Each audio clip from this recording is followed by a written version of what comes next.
Welcome back to the Friday Show, brought to you this week by Icon Global. I'm Ray Pollock, joined again by Bloodstock editor Joe Nevels, and this week's guest, Kate Hunter, an American living in Japan, who is can talk a lot about the three Japanese horses that are Churchill Downs. That's where she is right now. But first, Joe, what's going on with Icon Global? So Icon Global is handling the Adena Springs property that's currently for sale. They're taking out a call for offers that goes through May 15th. Listen, I've been to the Adena Springs property several times over the course of my career. I'm the Bloodstock editor, for crying out loud. It's a good property. Their stallion operation has done great things over the years. Their stud barn is wonderful. If you're looking for a turnkey operation here, if you're looking to go both feet into the thoroughbred industry, you have, plenty of land to work with, beautiful stud barn. This is your turnkey operation. Get in touch with Icon Global, make an offer, and get yourself a farm. Thanks, Joe. Thanks to Icon Global for that.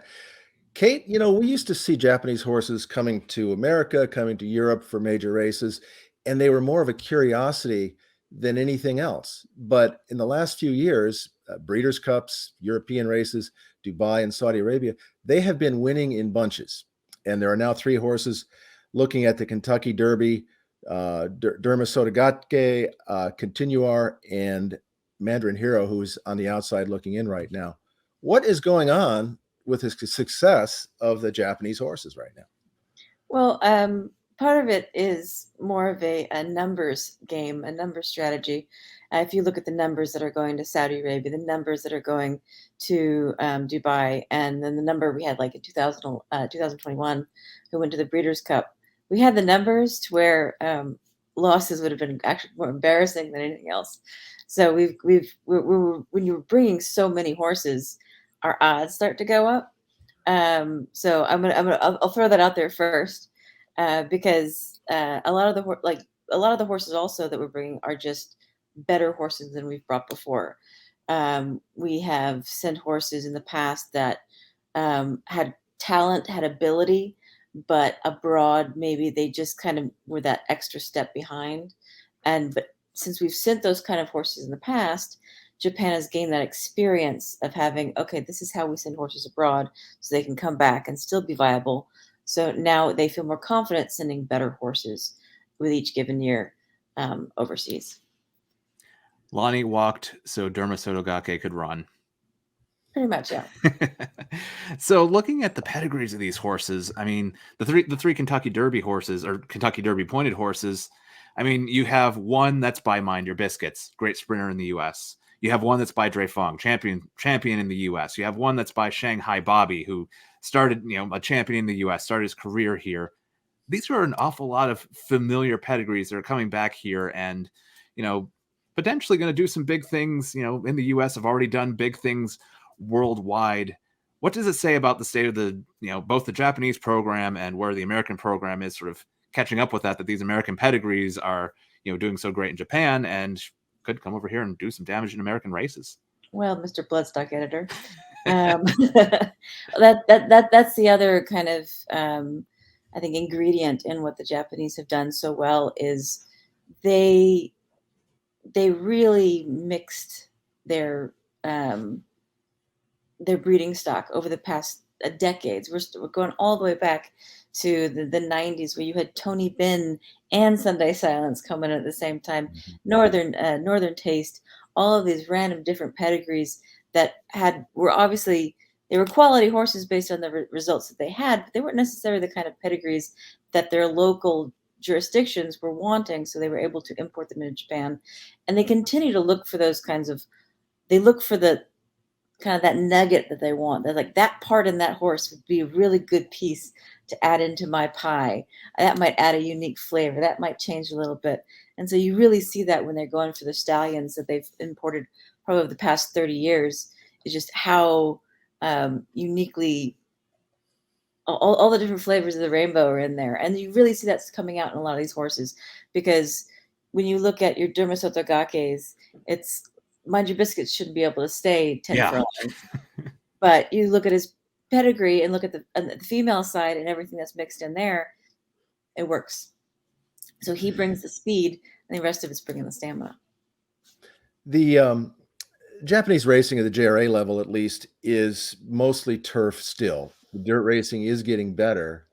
We're looking at 3 dirt horses here. How do you assess each of their chances in the Kentucky Derby, starting with, I guess, Derma Sotogake, who would be the favorite of the 3?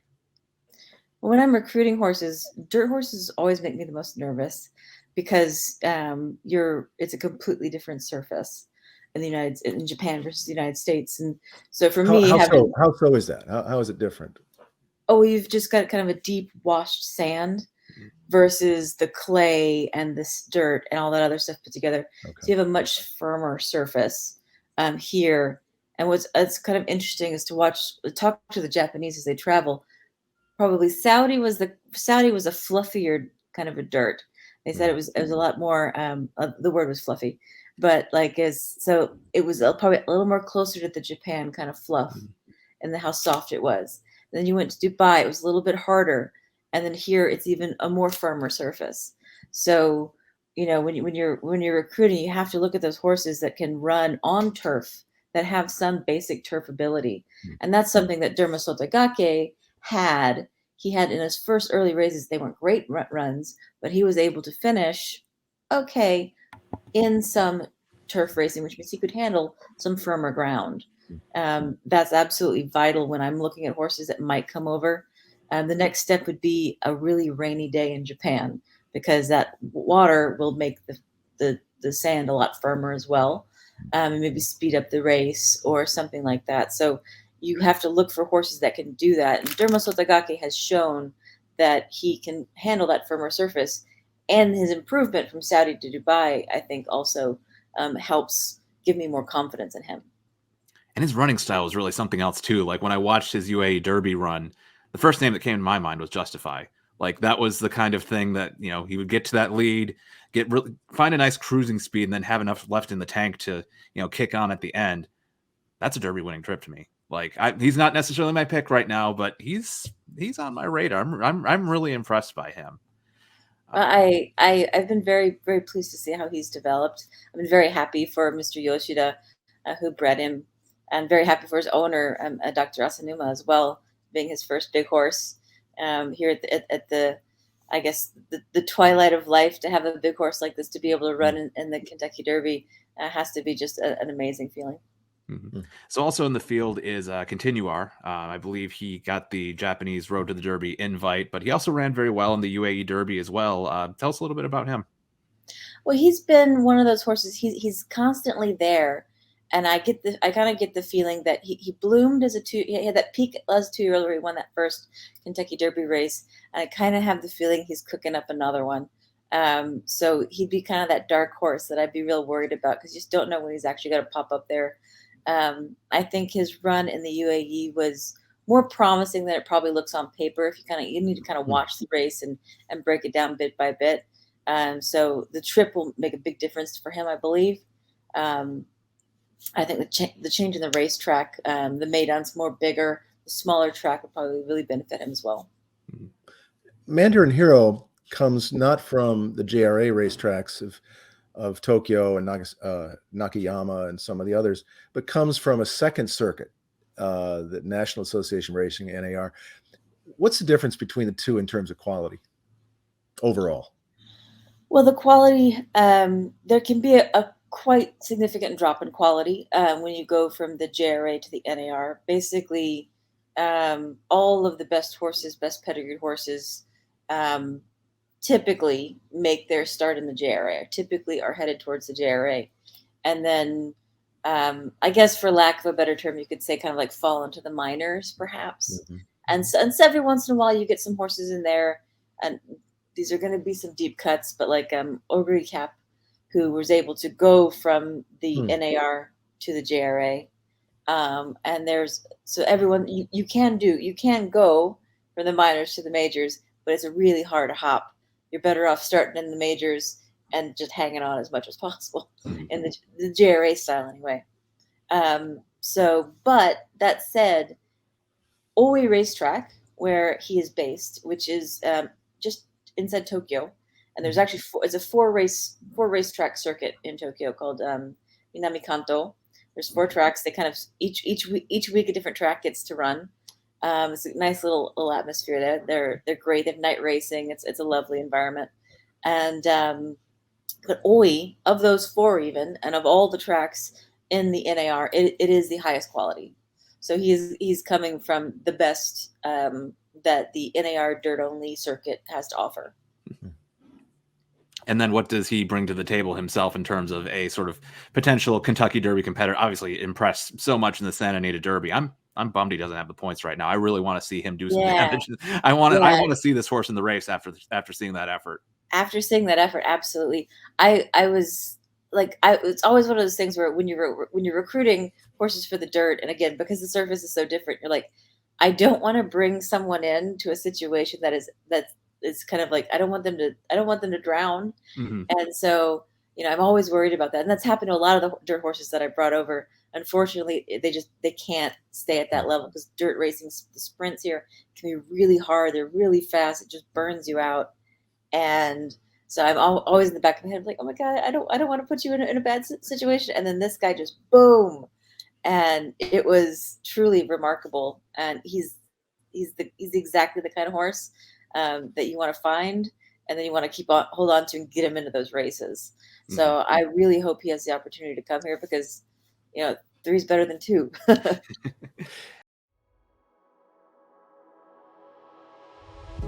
This is one of the greatest horse farms built in modern racing history.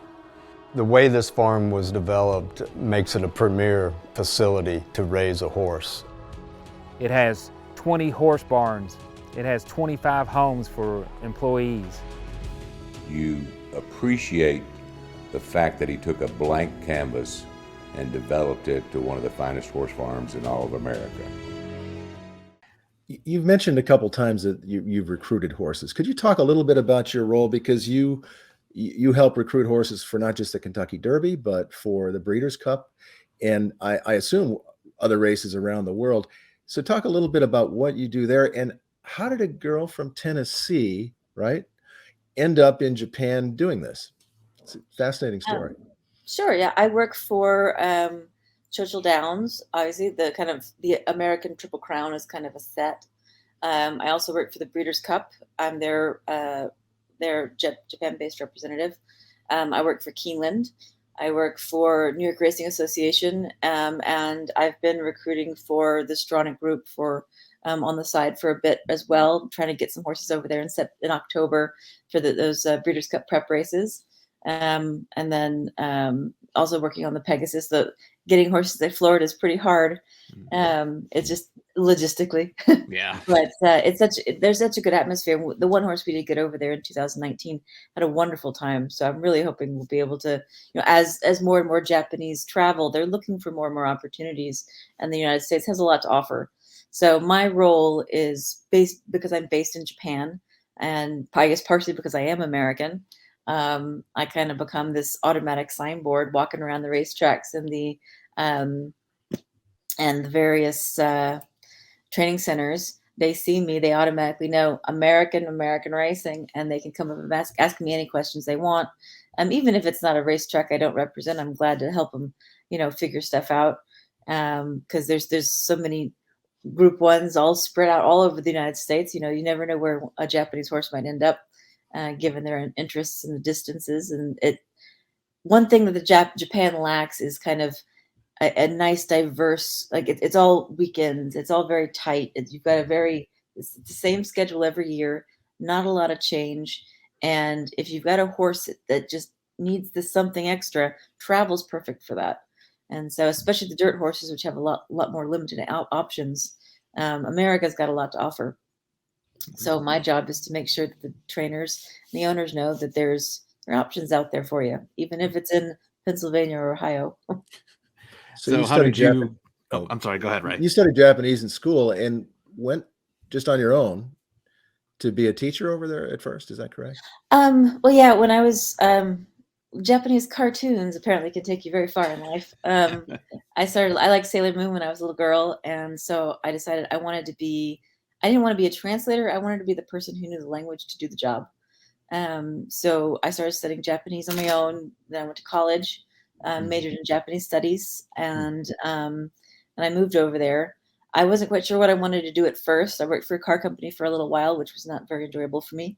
But it helped me learn that I needed a non-traditional job. So I went over to Japan as an English teacher because that's the only way you can get a visa really easily in Japan. So sorry, Japanese government. But I did teach English actively for 5 years, so they got stuff out of me too. And then I started working for a Japanese farm for a couple of years before I started my own company, Marugai Racing, where I recruit horses and represent American racing in Japan. It's really been fun just watching the growth of the Japanese interests around the world. I was very, very lucky in my timing. I remember when I first landed over there, I was telling people what I wanted to do. They're like, okay, yeah, you're never going to be able to find anything in Japan. You really should go back to America. There's really no place for you here. It's like, yeah, just give it a try. And so I never left. And it was just right at that blossom. I mean, the Japanese have been traveling. You know, you've got that. It was the first American winner was, I think, in 1956. So it's not new, the Japanese travel or that the Japanese can win overseas. It's just one of those things where finally the Japanese have the bloodstock quality that can take on the quality of the rest of the world. And they've also have the enough horses to be able to send abroad. Because if you only have like maybe 2 or 3 really good horses in Japan who can just win everything in Japan and everyone else is struggling, you might as well stay home because you're just going to clean up. But when you've got, a really good solid population, where you've got horses that are really good, but maybe they just keep losing, or maybe they win some and lose some, and you want, a little extra, you travel. And that's the options now. Do you have the Japanese horses have done so well, especially over the last decade globally. Is there a particular race or win or horse that stands out for you that like both was exciting for you and just like was a personal triumph for you? Like, I did a good job getting this one here. Like, and look at what's happened. Oh, we've only had two winners in the Breeders' Cup, so those are going to have to be it. So I'm still low. It's a Dubai World Cup. There's other things around. Yeah. Well, I mean, and I've been doing Saudi Arabia and Dubai since basically 2021. Mm-hmm. So the past 3 years of those have been really exciting. Winning the Dubai World Cup, I probably should have been on TV more, but I think I was cursing a little too much because I've been helping Ushba since he got there, and so but I didn't necessarily think that this big bulky guy from Miho, the horse from Miho, was going to pull it off. Because again, sometimes I just kind of think that the NAR level might not translate that well on the scale, so I don't get my hopes up. And I was if I had been on TV, it would be like beep beep beep beep beep beep, because that was pretty cool winning the World Cup, and it was great to see Yahagi win the Saudi Cup as well. The whole team there was they were crying and sobbing. Seeing their reaction is probably more enjoyable for me than the actual win itself, because seeing how happy those moments make the winning connections. That's what I enjoy.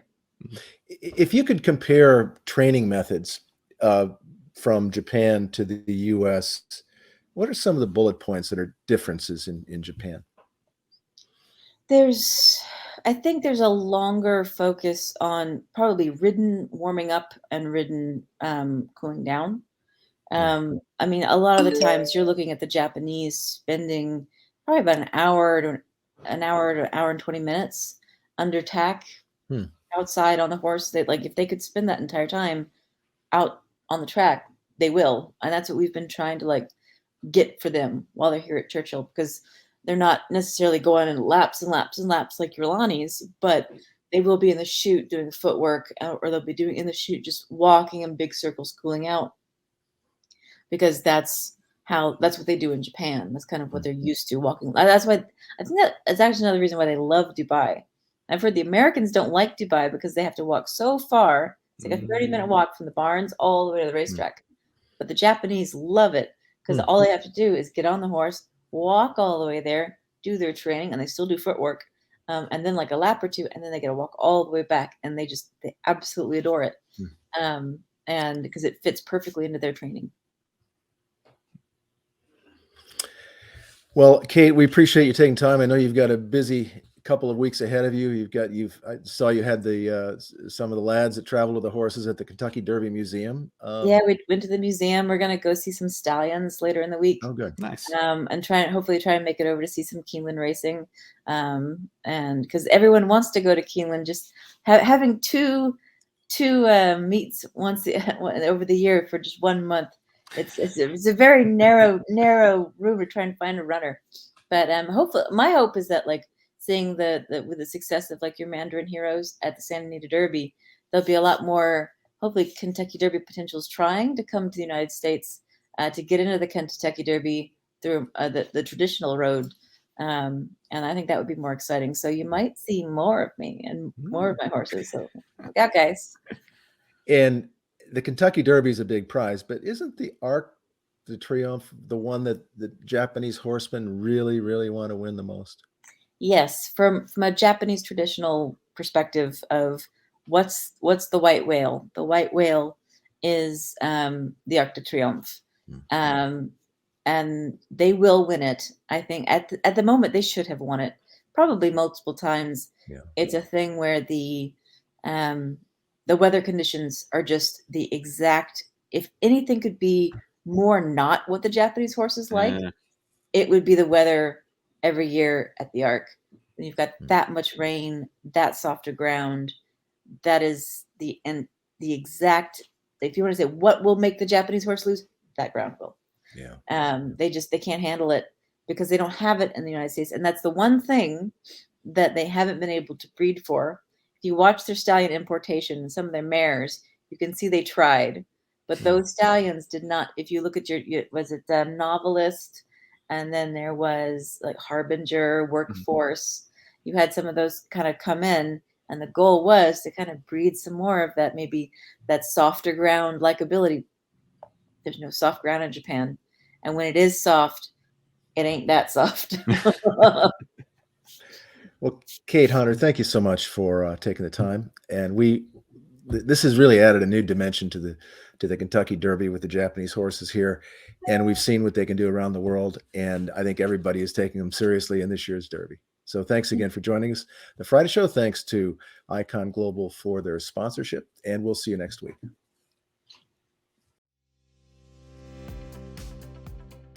Support award-winning independent horse industry journalism and become a Pollock Report Insider on Patreon. For as little as $5 a month, insiders get access to exclusive Q&As with Pollock Report staff, insight behind our editorial process, exclusive opinions and on-site analysis, Pollock Report merch, and more. This is not a paywall. The website you know and love will always be the same. But if you want more, and you want to make our coverage even better, visit patreon.com/Pollock Report and become a Pollock Report Insider today.